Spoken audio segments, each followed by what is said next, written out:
सबैलाई नमस्कार। म अर्जुन भुसाल। हामीले केही दिन अगाडि 2 दिन अगाडि रुदिक परियार बाबुको उपचारका लागि आह्वान गरेका थियौँ। कुनै अस्पतालले गर्न सक्नुहुन्छ भने भनिदिनुहोस् अथवा केही मनकारी व्यक्तित्वले सहयोग गरिदिनुहोस् भनेर आह्वान गरेको थिएँ। मैले अस्ति 12,68,000 उठ्न साथ अब नगरिदिनुहोस् भनेको थिएँ, तर पनि मैले भन्दै सकिनँ। भगवान अहिले त पैसै देखाउन बाध्य भएँ।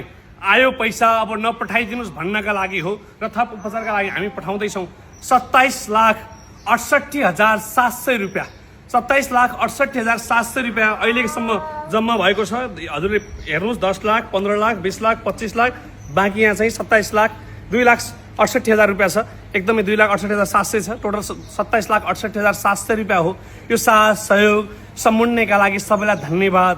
मनकारी व्यक्तित्वलाई धन्यवाद। हजुरहरूले जुन विश्वासका साथ मैले गरिरहेको कर्ममा एउटा उत्साह थपिदिनु भएको छ, हजुरहरू भगवानहरूलाई धन्यवाद। बाबुको थप उपचारका लागि मैले आज नै काठमाडौँ पठाउने तयारी गर्दैछु। सम्भवतः एम्बुलेन्समा हुन्छ अथवा केमा हुन्छ। मैले एकदमै विश्वासका साथ नानीलाई यो पैसा जम्मा गरिदिएको छु। सही सदुपयोग गर्नुहोस्, राम्रोसँग गर्नुहोस्, आफ्नो ख्याल गर्नुहोस्।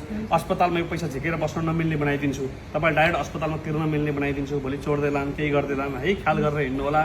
आफ्ना आफन्ती कसैले यो बेलामा सबैलाई साथ दिन भन्नुहोस्। पैसाको विषयमा चाहिँ अर्जुन सरलाई भनेर सोध्नुहोस्, मलाई सोध्नुहोस् प्लिज है। यसलाई मिसयुज गर्न पाइँदैन बहिनी। यो विश्वास हो, यो विश्वासलाई गुम्न दिनु हुँदैन।